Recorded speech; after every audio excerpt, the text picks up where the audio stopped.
শুভ সকাল বন্ধুরা, কেমন আছো তোমরা সবাই? আমি পিয়ালি। প্রথমেই যে জলের দৃশ্যটা তোমাদের দেখালাম, ওটা কিন্তু আমাদের বাড়ির সামনের রাস্তায় এবং উঠোনে এরকম জল জমেছে। যাদের যাদের এরকম জল পছন্দ অবশ্যই কমেন্ট করে জানিও। প্রথমেই ঠাকুরকে প্রণাম করে রান্নাঘরে চলে এসেছি। এসে রুটি বানিয়ে নিয়েছি আর আলু ভেজে নিয়েছি।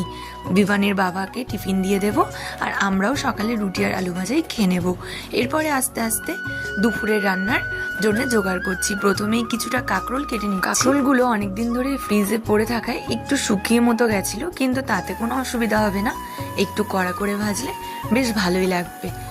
কেটে ভালো করে ধুয়ে লবণ হলুদ মাখিয়ে তেলে দিয়ে দিয়েছি। এবার ভাজাটা হয়ে যাবে, ততক্ষণে আমি একটু বাঁধাকপি কেটে নিই। অর্ধেক বাঁধাকপিও ফ্রিজে অনেক দিন পড়েছিল, সেটাকেই বের করে রান্না করে নেব। বলতে পারো ফ্রিজে পড়ে থাকা অর্ধেক সবজিগুলোকেই আজকে রান্না করব। যাই হোক, বিভানের বাবা কালকে এনেছিল একটা আনারস, সেটাকেই একটু কেটে বিভানের বাবাকে টিফিনে দিয়ে দেবো, আর আমরাও একটু খাবো।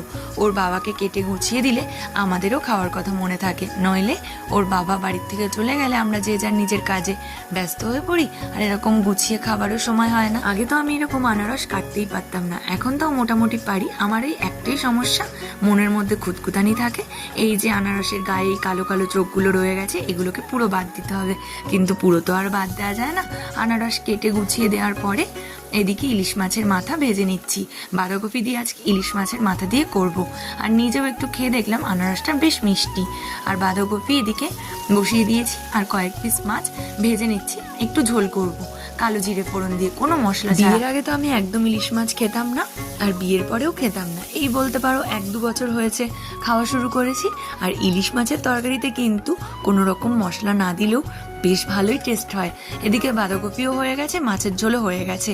চলে এসেছি কয়েকটা জামা কাপড় কেচে নেব বলে। আর এতটাই বৃষ্টি হচ্ছে যে কোনো জামা কাপড় শুকাচ্ছে তো না, কিন্তু রোজ দিন যে কাচতেই হবে। এবার ওপরে চলে গেছিলাম মেলে দেবো বলে। বাইরে কি করে মেলবো বলো, একেতেই জল, তারপরে আবার রৌদ্র নেই। এর জন্য ওপরের ঘরেই মেলে দিতে গেছিলাম। ওপরের ঘরে যেহেতু কেউ থাকে না, এর জন্য আমি এমনি এই দড়িগুলো টানিয়েছিলাম, কিন্তু এখন কিন্তু এই দড়িগুলো বেশ কাজে লাগছে। ভিডিওটা এখানেই শেষ করলাম। ভালো লাগলে একটা লাইক ও কমেন্ট করো।